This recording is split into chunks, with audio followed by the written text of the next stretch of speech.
The most disturbing individual I ever met was another psychologist, and he inspired me to research a paper into the motivation behind persons with PTs becoming psychologists, which is more common than most people appreciate. I knew of this individual from school but had no idea he had studied psychology. He was the most vicious bully the school had ever seen. 3 of the people he bullied went on to commit suicide. There was an accusation of rape leveled against him, but, as it was the 80s, the girl withdrew the accusation when the police informed her there was no evidence and it was her word against his. There was an episode where he discovered a smaller boy was claustrophobic. He locked the boy in a cupboard for over half an hour.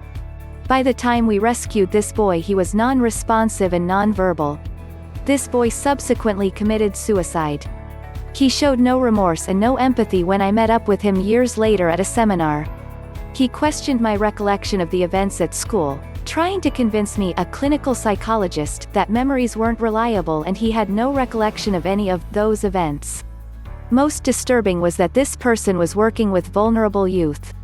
I took this up with one of his professors and demanded to know why he hadn't spotted what, in my opinion, was an individual with a very obvious PD studying in his classes.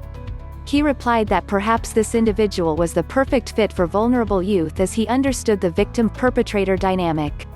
I was horrified.